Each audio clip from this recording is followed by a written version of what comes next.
Welcome to 4 movies, where I'm going to show you 4 movies, and those 4 movies are going to have something in common. There's going to be something in common. So, let me show you these real quick. These will be 4 movies. Not all 4 movies are going to have something in common, okay? There's some that link in that way, and there's some that don't. I'm looking at this page right now, and it's literally like 2 movies have something in common, and then on the next page, like, 2 movies have something in common, 2 movies have something in common, 2 movies have something in common, 2 movies have something in common. So it's kind of like that is the setup right now, whereas I can go to the next page, and all of them are connected. So, like I said, we're gonna get this done. We're gonna get this done. We're gonna do this together. It's gonna be awesome. I know what the common factor of all these are because I do not put these alphabetically. These are connected in some way or form, and I'm gonna hopefully get you to guess what the similarities are. Let's begin.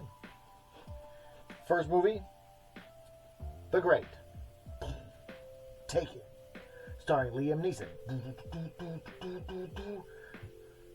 They're gonna take you, and then they're gonna go ahead and try and say something to me. But I'm gonna say, look, I've got a certain set of skills, and I don't want to have to mess you up.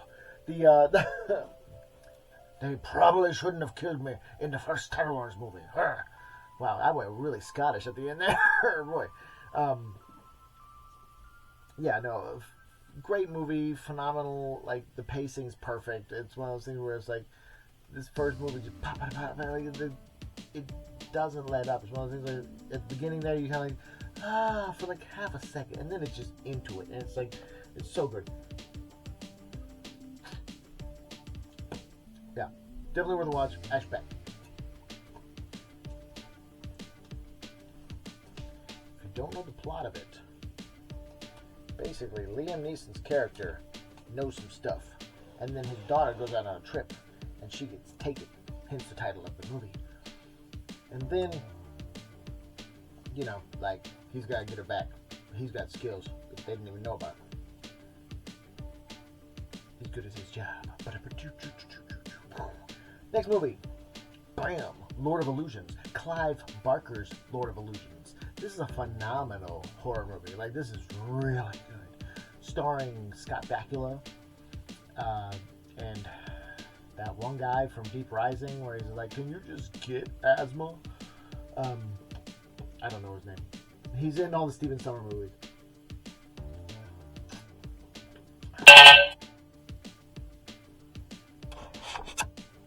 Alright, and the next 2 videos that are in the collection is bam, Rob Zombie. This is a Rob Zombie music video that came with the Rob Zombie album, Past, Present, and Future. Basically, this is nothing but music videos. This has the music video for Thunder Kiss 65, which is not technically a Rob Zombie song. It's actually a White Zombie song, you know, when he was in a band, and then he did have a successful solo career. He has More Human Than Human is another White Zombie song. Dragula is Rob Zombie. Living Dead Girl, which the video itself has a whole bunch of it's shot in the style of German Expressionism. And if you understand German Expressionism, you can also understand a lot of Tim Burton work. But it has the music video for Super Bees, has the music video for Never Gonna Stop, the Red Groovy. Never Gonna Stop, let's go with that. Feel So Numb, another classic. Demonoid Phenomenon, and Return of the Phantom Stranger, and Spooky Show Baby. So this is got a whole bunch of music videos on it.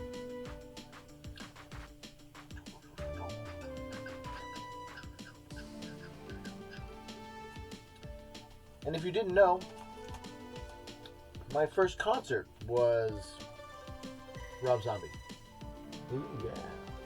Rob Zombie with Lacuna Coil opening up. I do have it mounted. It is right here. The above ticket is for Family Values Tour, and I went to 2 of those. It was Korn and Evanescence, and then Korn and Deftones. Not necessarily in that order. I think it's reversed. But, yeah. My first concert. This is actually from the concert itself. It's a shadow box I made. This is a Rob Zombie shirt. The concert was in May 4th, 2006.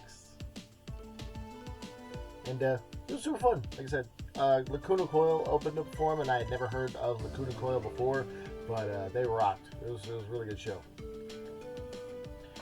So, the other side of this shirt, this is the back side of the shirt. The other side of the shirt is, this is when like Wild Horses came out, and so it's a picture of his wife, Sherry Moon Zombie. Anyways, yeah. So there's all those. This Dark Beast here is of. Just gotta make sure I'm recording because I don't want, like I said, I don't want to get this far and not be recording. This is the Bloodhound Gang DVD of One Fierce Tour.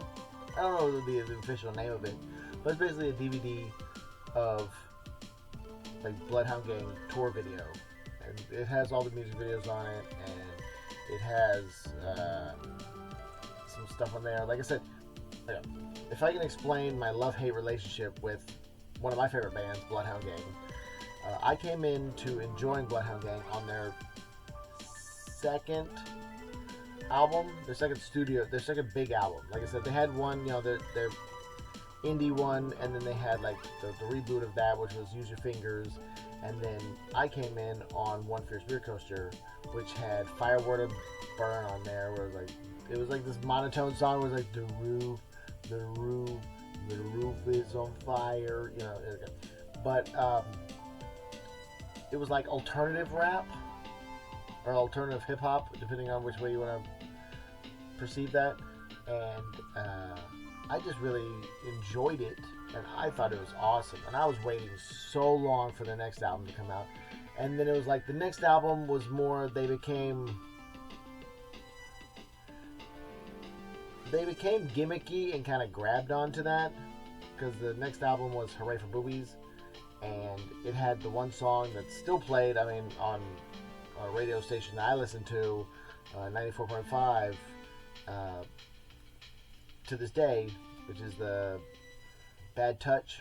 Like, you and me, baby, ain't nothing but mammals, so let's do it like they do on the Discovery Channel, So, that was their biggest hit.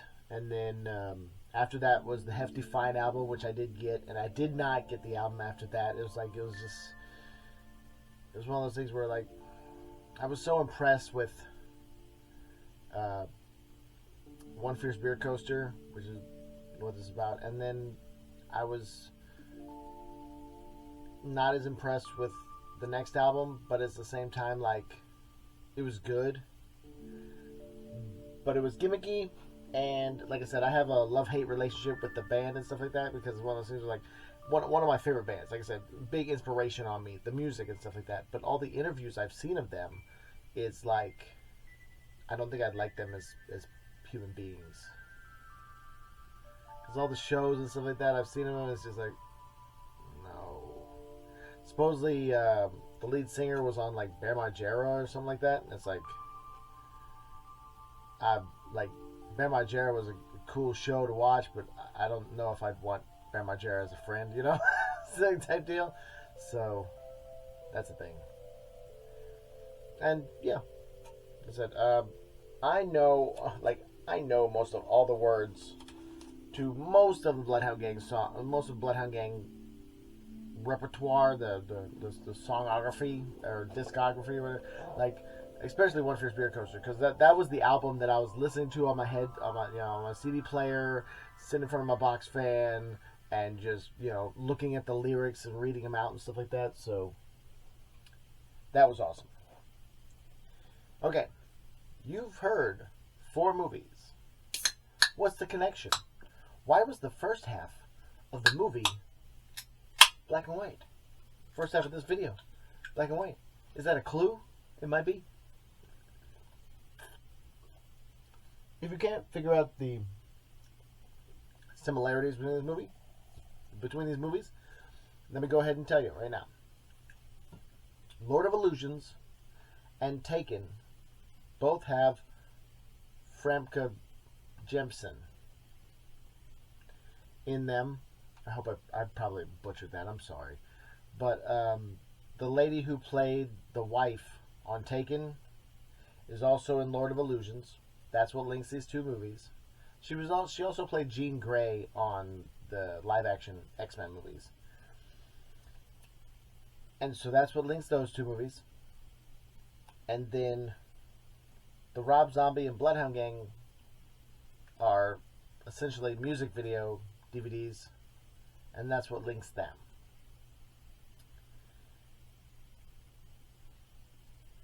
And that's the connection. Thank you so much for watching. Like I said, I'm doing a video a day till I get a silver play button or a gold play button if I'm lucky. But like I said, I would love to make a career out of this. I don't understand sometimes why in the world I'm not successful in doing these YouTube videos. I don't know what YouTube wants. It's one of those things like YouTube's like, you can be successful, but like how? How can YouTube help me be successful? Whereas like I'm making these videos, and so it's like one of those things where it's like I wish it was, but at the same time like I'm gonna keep on making these videos because like I said, I got these booklets to do and stuff like that. And then I did 2 polls, and the polls were like, what's the next set of videos do you want me to do? Well, my music, I was like, do you want me to do music, art, books? And then another one that was like music or books. Well, the music or books one got 50% on each one. So each one got 50%. So and then the next one got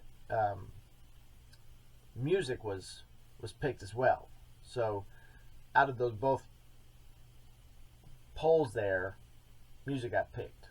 If you want something other than that, go to the polls that are on my community posts and vote on those. But thanks so much for watching. If you like these videos, if you like movies and whatnot, or physical media in general, go ahead and like and subscribe. And thanks so much for watching. Hope you enjoyed this.